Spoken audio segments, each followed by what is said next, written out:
Sean ustedes como siempre, hoy en especial, a esta emisión número 721 de Política a la Mexicana, de este viernes 30 de agosto 2019. Mañana ya se va el octavo mes del año y entramos al mes de la patria, a septiembre, desde Coatzacoalcos, Veracruz, México, para el mundo. Y después del niño ahogado, pues ahora resulta que tuvieron que ofrendar su vida 29 hombres y mujeres de Coatzacoalcos y de la región. Pues hubo allí en la masacre del Caballo Blanco algunos ciudadanos de La Chuapa, Moloacán y de otros municipios sureños,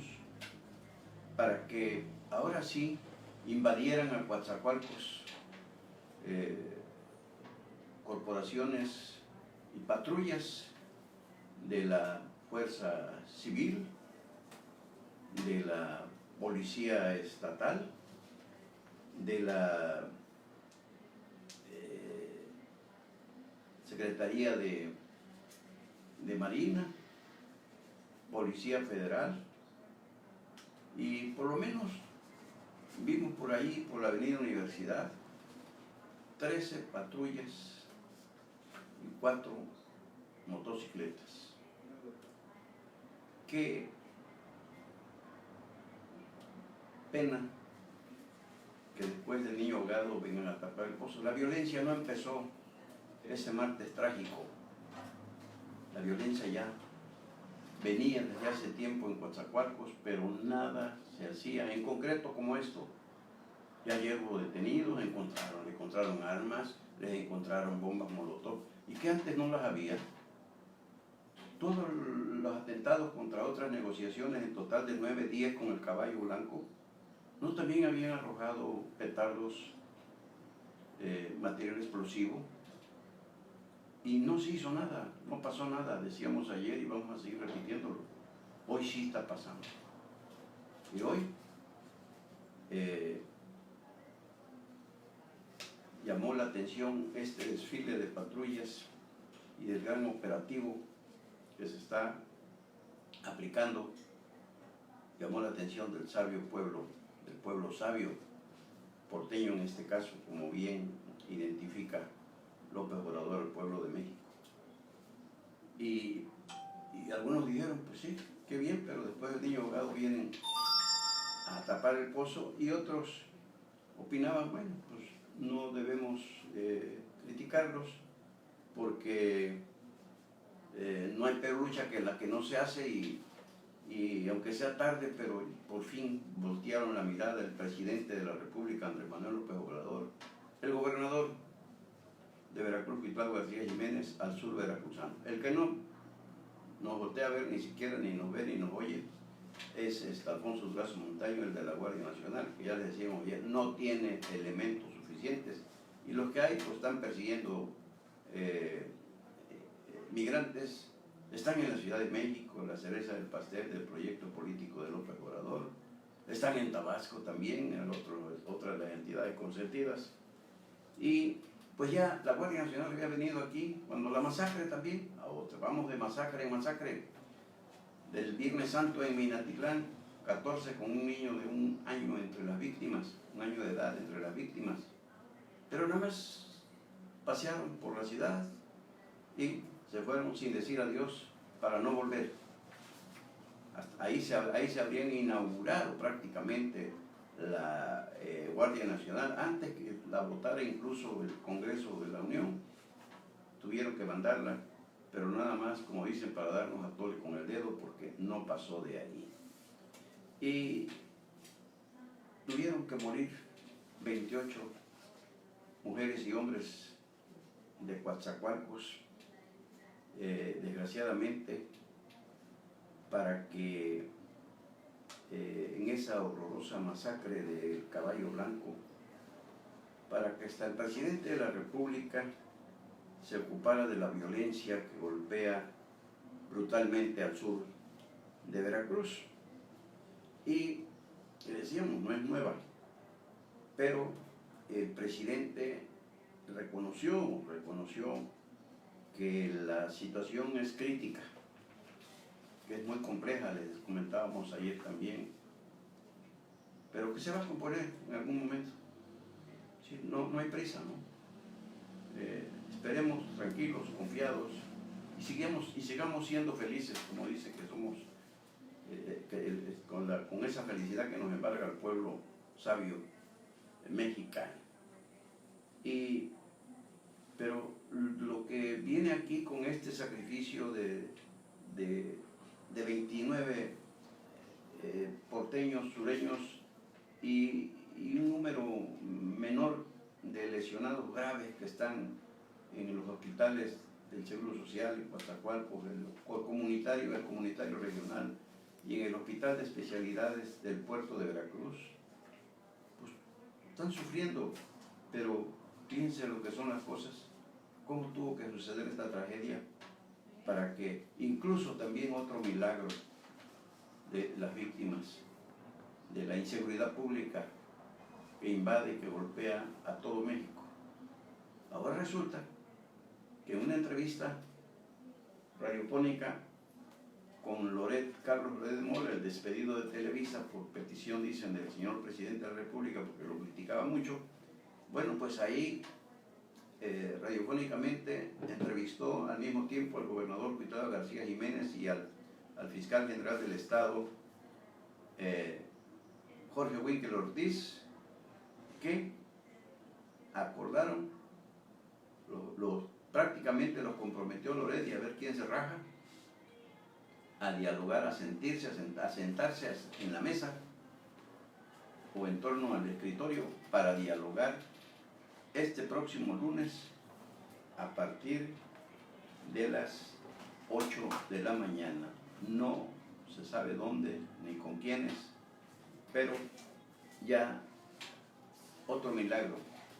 de las 29 víctimas, que por fin el gobernador y el fiscal cumplan con su deber. Eso lo debieron hacer hace mucho tiempo, pero empezaron a repartirse culpas, a expiar culpas más bien, unos y otros. Los del gabinete Cuitlava, impulsado por el secretario de gobierno bueno para nada, Eric Patrocinio Cisneros Burgos, y el también bueno para nada secretario de Seguridad Pública, pero primo de Beatriz Gutiérrez Müller, la señora esposa del presidente Andrés Manuel López Obrador, Hugo Gutiérrez Maldonado. Ellos lo subían al ring y ahí lo dejaban al gobernador, y por eso está como cubeta de pozo, vaya, todo abollado precisamente. Bueno, pues por lo menos ya las 29 víctimas ofrendaron sus vidas a Coatzacoalcos para que el señor presidente de la República y el gobernador estén atendiendo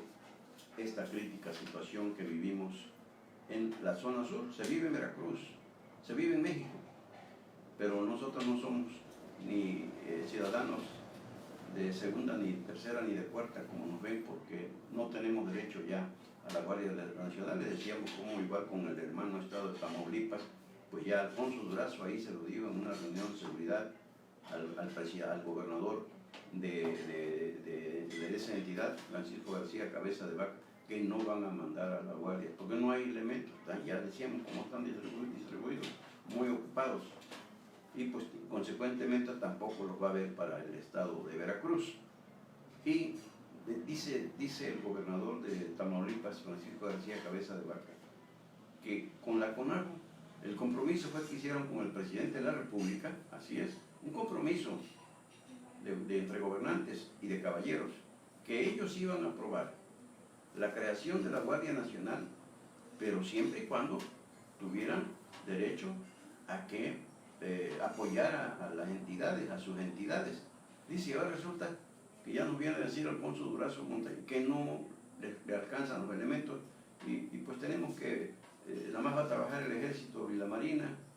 como aquí en Veracruz. Y ya decíamos que ese mismo martes por la mañana, en una reunión de seguridad, acordaron el gobernador Cuitlava García Jiménez y los mandos del Ejército y la Marina que iban a dividir a Veracruz en dos regiones, del centro hacia el norte el ejército y del centro hacia el sur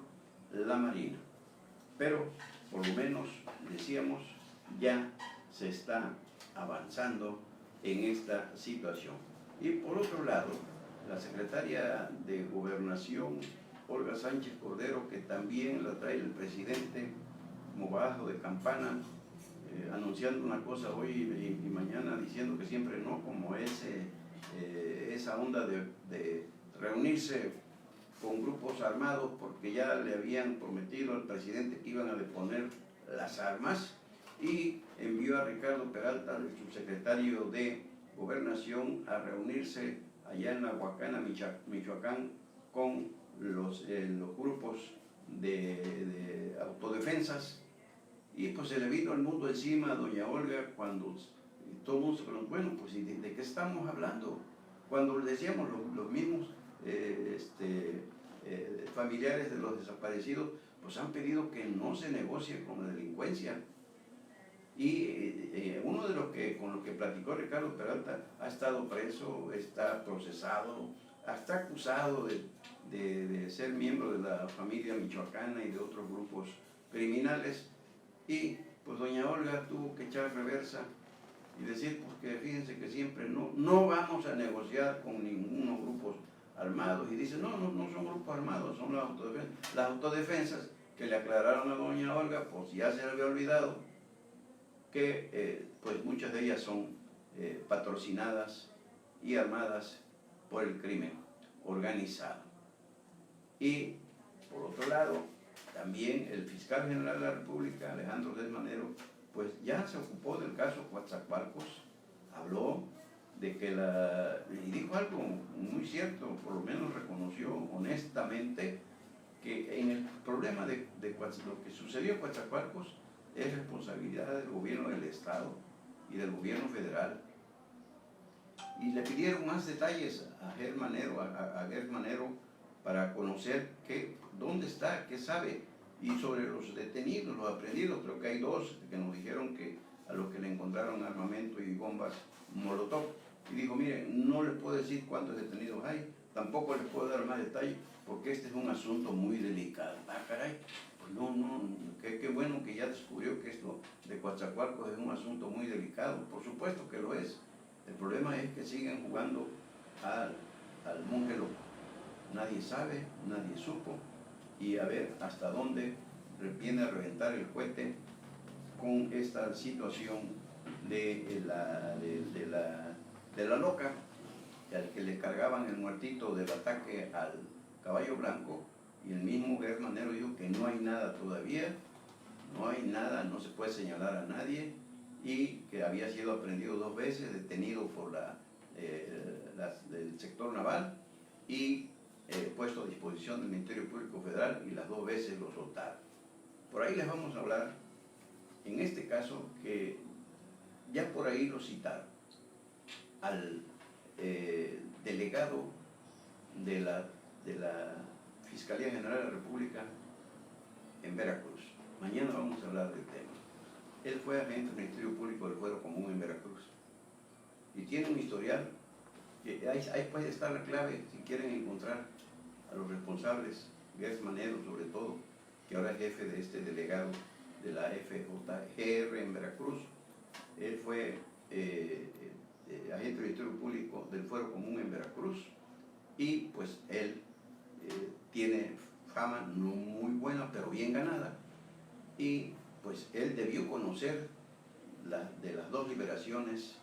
de la loca. Y a ver si es cierto, porque por cierto que para mañana están invitando organizaciones no gubernamentales defensoras de los derechos humanos a una rueda de prensa en el hotel NH, que está aquí en la avenida Las Palmas, aquí cerca al otro lado de Sams, tenemos entendido. Ahí está convocando a una rueda de prensa a las 11 de la mañana. Van a estar los familiares, los deudos de los 29 fallecidos y de los 10 u 8 lesionados graves que están internados en los hospitales de Coatzacoalcos y del Puerto Jarocho, para hablar de la defensa de los derechos humanos, de la defensa y respeto a los derechos humanos. Entonces, ¿por qué tienen que ser las organizaciones no gubernamentales las que promuevan este tipo de cumplimientos de la ley y no los propios 3 niveles de gobierno? Decíamos, no quieren saber nada, ni siquiera una condolencia, ni siquiera una expresión, que pues aunque sea un minuto de luto que se guardara en Veracruz y en México, porque es algo a lo que estamos expuestos todos. Y decíamos, no, yo quizá no conocía a ninguno de los que desgraciadamente perdieron la vida ahí en el Caballo Blanco, y muchos de ustedes tampoco son seres humanos. Y mientras sea un ser humano, bueno, hasta un animalito, vemos cómo ya hay leyes que castigan el maltrato animal.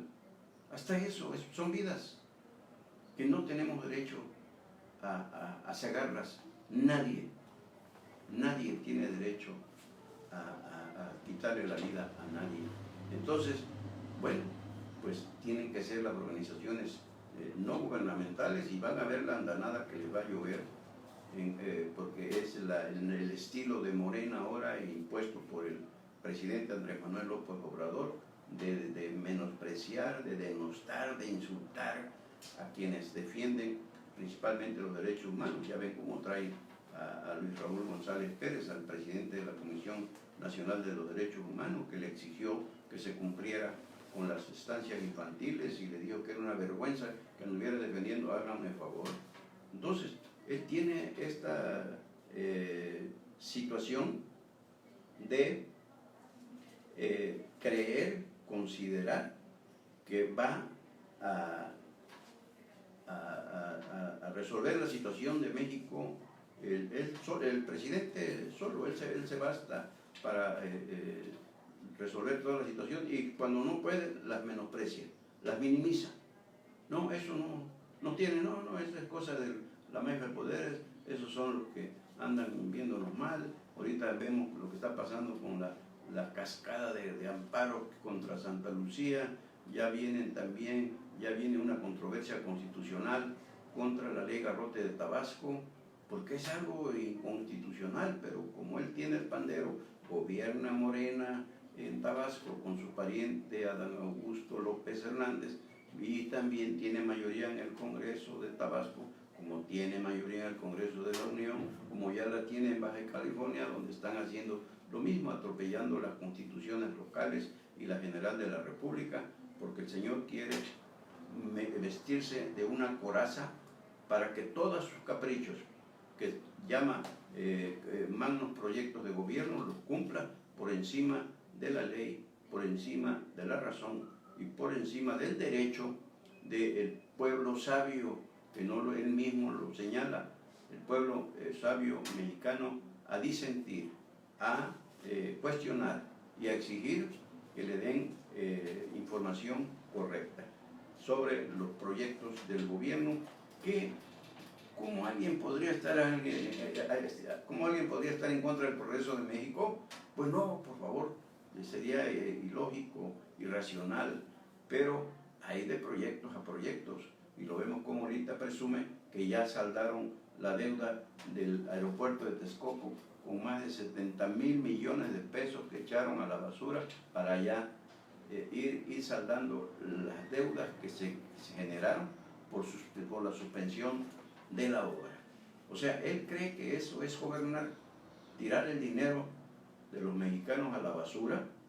y porque nada más el capricho de él, no, yo no quiero que ese proyecto, porque ese proyecto es de Peña Nieto y yo tengo el mío, que es Santa Lucía, aunque no cumpla con las normas establecidas por las leyes de aeronáutica y por los propios expertos que han dicho que no es viable esa obra. Entonces, pues el señor presidente no quiere los contrapesos que la misma Constitución señala, y pues a ver hasta dónde nos arrastra esta cuarta Transformación. Y allá en el Congreso de la Unión, Ricardo Monreal Ávila le dio otro, a propósito de los garrotazos morenistas, le dio otro garrotazo a Martí Batres Guadarrama, que se quería reelegir en la presidencia de la mesa directiva del Senado, a Jacob Polensky, la presidenta del Comité Ejecutivo Nacional de Morena, y a la Comisión Nacional de Honor y Justicia de Morena, que metió sus narices donde no debía, atropellando la autonomía del Congreso de la Unión, y ordenó que se anulara la elección de Mónica Fernández Balboa, como también de Morena, como nueva presidenta de la mesa directiva para el segundo periodo. Y creyó el Polensky y Martín Batres que ya le habían ganado una a Monreal, pero no, Monreal, que es un tipo muy hábil, pues se sacó de la manga los compromisos, la compra de votos, por supuesto, los arreglos bajo la mesa, y 42 de los 59 senadores de Morena firmaron una carta donde le dan su voto a Mónica Fernández Balboa para que sea ella, como ya se había acordado y votado, la presidenta de la mesa directiva del Senado de la República para el próximo periodo legislativo. Entonces, bueno, pues como dicen por ahí, lástima Margarito, volvió a caer el enemigo ahí morenista del otro morenista, Batres de Monreal, y pues lo peor es que el señor presidente no pudo hacer nada. Ya ve que ya había dicho que si Morena seguía con estas cuestiones antidemocráticas, se iba a tener que ir de Morena, y hasta iba a proponer que le quitaran el nombre, porque no, pues, ofenderían al Mesías y a la propia Virgencita Morena, porque de ahí viene el nombre de Morena, decíamos, en honor a la Virgencita de Guadalupe, aunque el presidente López Obrador no crea en los símbolos ni en las imágenes tampoco. Y bueno, pues a ver qué sucede hoy, porque ya en la Cámara de Diputados, el actual presidente, el nunca bien ponderado, un tipo admirado, muy sabelotodo realmente, un tipo de una cultura extraordinaria, una experiencia política, una preparación de muchos años, Porfirio Muñoz Ledo, pues ya también dijo sufragio efectivo, sí reelección, quiere reelegirse también en la mesa directiva de los de diputados, cuando los propios estatutos de la Cámara indican que debe rolarse la presidencia, y hoy le estaría tocando al Partido Acción Nacional, al PAN, pero pues le van a dar, decíamos, ahí es mayoría calificada Morena en San Lázaro, y pues a ver qué pasa, pero sigue la mata dando en esta cuestión de la cuarta transformación, que va en sentido contrario a lo que según presume el presidente es no corrupción, no impunidad. Y esto que está haciendo, lo que estamos viendo en el Senado y en San Lázaro, pues no cabe duda que es corrupción, son actos antidemocráticos. Y pues a ver hasta dónde llega esta situación, porque no hay duda que impacta a la buena marcha del país, porque Morena controla el poder ejecutivo con López Obrador, el poder legislativo con Morena, y pues votan leyes, están votando leyes, y como cambiarse de calcetines, vaya. Entonces aquí es donde está la preocupación. Viene el primer informe el domingo del presidente, y pues las marchas no cesan, siguen, sobre todo por el escándalo de los medicamentos. Ya salió el secretario de Salud, otro reculón, otra corrección, Jorge Alcocer, a pedir disculpas porque dijo que no pasaba nada si los niños y jóvenes y adultos enfermos de cáncer no tomaban, no ingerían sus medicamentos en tiempo y forma contra esa mortal enfermedad. O sea, por lo menos se atrevió a pedir una disculpa porque se sienten igual como todos los gobernantes que hemos tenido, sin excepción, del partido, color, ideología que sea, siempre se sienten perfectos. Y hoy no es la excepción. Bueno, pues está hablando del presidente López Obrador que no quiere contrapesos, pues ya cayó otro, ya tiene una víctima más. Se trata de Luis Vera Morales, que es el director ejecutivo, era el director ejecutivo de la Agencia de Seguridad de Energía y Ambiente, la ASEA, dependiente de la Semarnat, que se atrevió a decir Luis Vera Morales que la manifestación de impacto ambiental otorgado a Pemex para la construcción de Dos Bocas, de la refinería de Dos Bocas allá en Tabasco, había sido por traición. Públicamente lo dijo honesto el funcionario y sabía lo que se le venía encima, pero dijo: yo no me presto a estos actos de corrupción, que en cambio sí me quieren obligar a que yo cometa un acto de corrupción, como dice el presidente de la República, que son incapaces los de Morena de cometer. Bueno, pues finalmente el actual titular de la Semarnat, de la que depende la CEA, le pidió renuncia, porque si no, te vas porque te vas. Tú aquí ya no cabes, el presidente está muy molesto. Rocío Nale también le dio un ataque a Rocío porque pues le exhibió el autoritarismo del actual gobierno, que por sobre todo las reglas, las normas ambientales le exigieron a Luis Vera Morales, director ejecutivo de la CEA, que autorizara, palomeara la obra de Dos Bocas. Bueno, pues el actual presidente de la Semarnat es relevo de Josefa González Blanco Ortiz Mena. ¿Se acuerdan que casi empezando el régimen, ya encarrerado ya con lo de Dos Bocas, también la renunciaron, se fue, por lo mismo de Dos Bocas, por lo mismo que había dicho, lo mismo que hizo Luis Vera Morales? No es viable ese proyecto, afecta al medio ambiente, va a afectar manglares, selva, va a hacer un poco de contaminación terrible, hay problemas por la marea alta y, en fin, los costos va a haber que, y esto no lo han dicho, construir rompeolas, precisamente para ese control de la marea alta, que podría inundar. Ya Rocío Nale, que se la sabe según ella de todas, pues dijo que no. Por cierto, que ya está por ahí en cebejara.com un comentario que hicimos, vieron hoy Diario El Istmo, donde aparece Rocío Nale en una foto con Carlos Slim Elú, que la fue a visitar allá a la Secretaría de Energía, y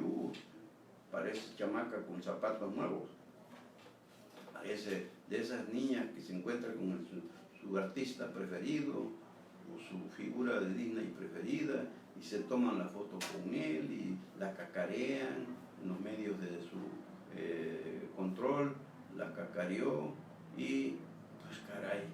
decíamos, y hacemos una conclusión de que pues la clásica Caperucita que le puso de pechito al lobo feroz de las finanzas, a Carlos Slim, que se las sabe de todas, pero según ella ya se codea con los grandes. Y caray,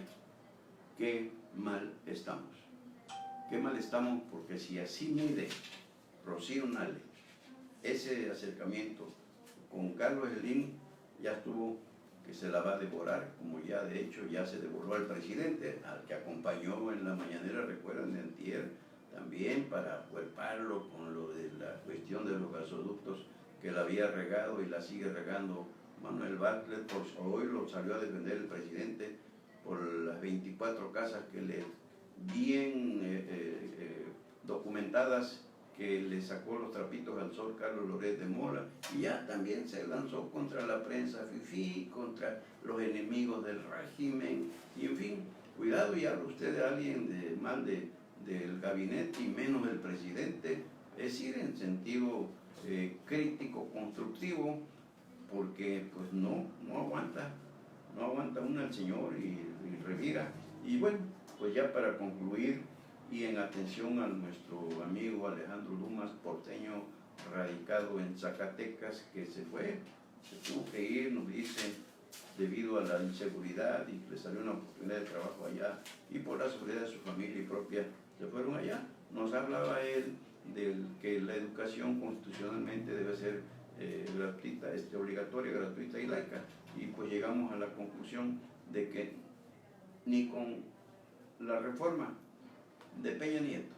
ni con la reforma de López Obrador, no se cubre ninguno de esos tres principios que establecidos constitucionalmente. Obligatoria sí la es, pero a medias, porque el papá que quiere manda al hijo, y si no lo manda, lo pone a trabajar. Vemos muchos niños que trabajan, no estudian. Gratuita, pues tampoco, porque es un cuento de pescadores eso, y este gobierno ya dijo que cuidadito y cobran cuotas por inscripción, cuidadito y piden para mejoras de los planteles. Se está haciendo. Vemos cómo hay protestas en muchos planteles educativos de todos los niveles, sobre todo en el nivel básico, que no dejaron entrar al niño porque la mamá no pagó la cuota de inscripción. Es obligatoria, y dice el gobierno, dice el secretario de Educación Pública, Esteban Ochoa Barragán, que no debe pagarse un solo centavo porque es delito. Bueno, pues entonces que empiecen a aplicar la ley, porque se sigue abusando. Laica, pues tampoco, porque ya ven como ya el señor presidente, en alianza con las iglesias evangélicas, ya elaboró él su propia cartilla moral, y la iglesia evangélica va a difundirla, a platicar. Ahí está Alfonso Arturo, no me acuerdo también el apellido, el líder de las iglesias evangélicas en México,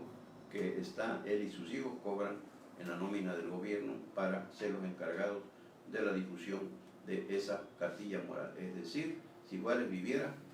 y se diera cuenta de lo que está haciendo, el que lo tiene ahí en su logotipo del gobierno federal, volvería a morirse de la pura vergüenza, porque precisamente